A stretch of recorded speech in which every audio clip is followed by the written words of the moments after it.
Character profile Sephiroth the Guardian, quote, "The planet's pain is a chorus.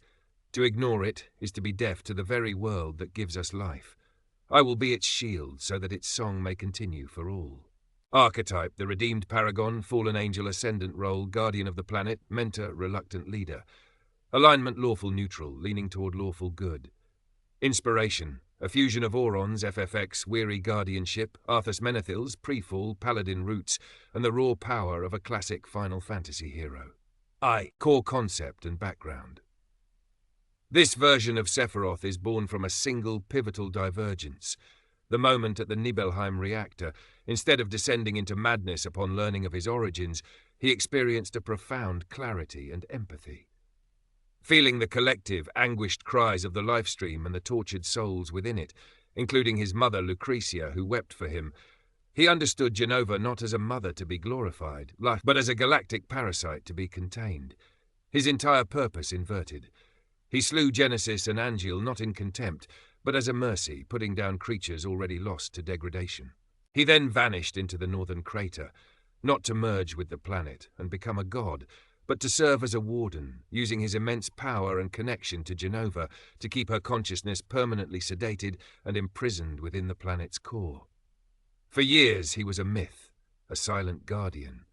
He only re-emerged when the Shinra Corporation's relentless Mako extraction began to weaken the planetary barriers that helped contain Jenova's influence, threatening his life's work. Tuk, physical description.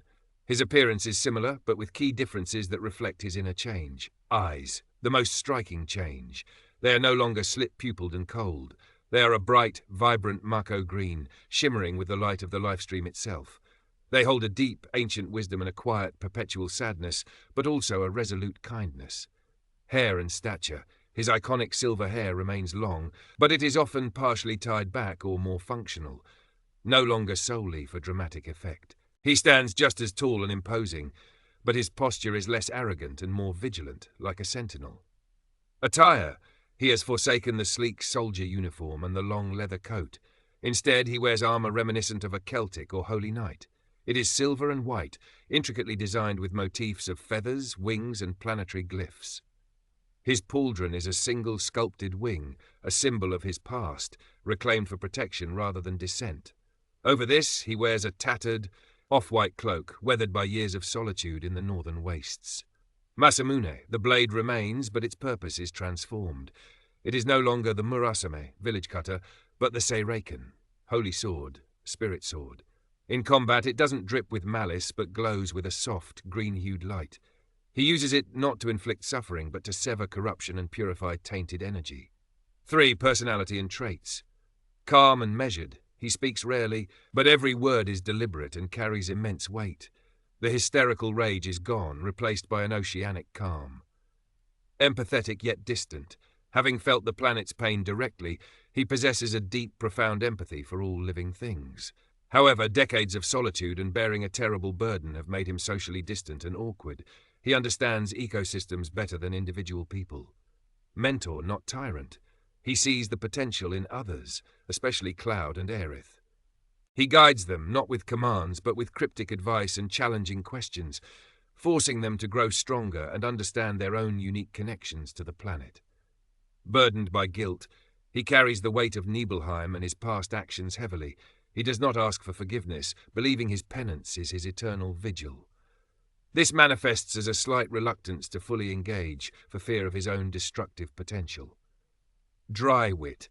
On rare occasions, a very dry, almost imperceptible sense of humour emerges, often pointing out the irony or folly of human endeavours. IV. Motivations and goals. Primary goal, maintain the imprisonment of Jenova at all costs. This aligns him with Avalanche against Shinra, whom he sees as unknowingly doomed puppets of the calamity. Secondary goal, guide the Satrazair Aerith and the failed experiment who defied fate, Cloud, recognizing that they are the keys to the planet's ultimate salvation, a future he can guard but not directly create. Personal motivation, atonement. His entire existence is an act of penance for the horrors he nearly committed and those he did commit in his early confusion. V. Abilities and combat style. Master Swordsman, his skill with the Masamune is unparalleled. His style is efficient, precise, and defensive, designed to neutralize threats without unnecessary flourish. Magic. A master of all forms of magic, particularly white materia or wholly adjacent spells. He uses barrier, regen, life 2, and wall to protect allies.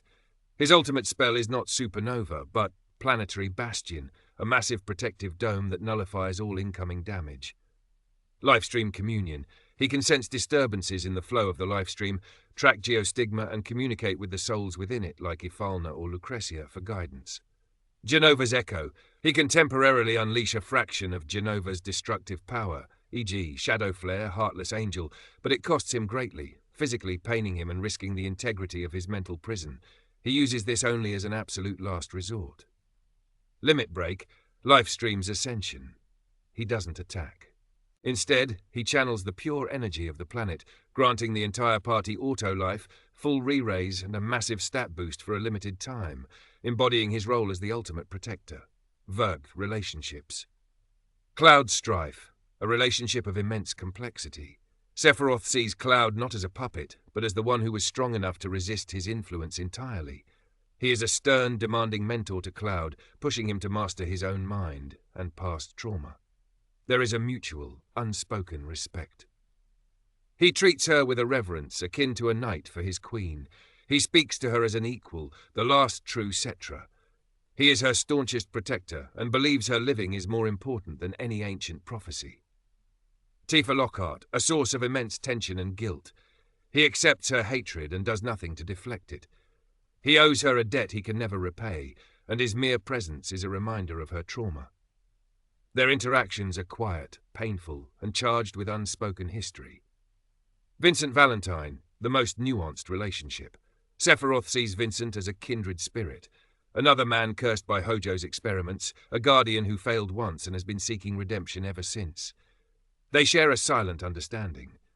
Shinra and Hojo, he pities President Shinra's greed and views Hojo with cold, detached contempt, not as a father, but as a failed scientist who created a tool that ultimately broke its programming. The Seven, central conflict and role in the story. He is the ultimate wildcard. Avalanche doesn't know if they can trust him. His goals align with theirs, but his methods are alien and his power is terrifying. The central dramatic question he poses is, can a weapon created for destruction truly be redeemed, and can its guardian resist the corrupting call of the very evil he contains? His presence fundamentally changes the story's dynamic. The party is no longer just chasing a villain. They are being guided, tested, and protected by a tragic, godlike figure who walks a razor's edge between salvation and apocalyptic destruction. He is the shield against the meteor he once would have called.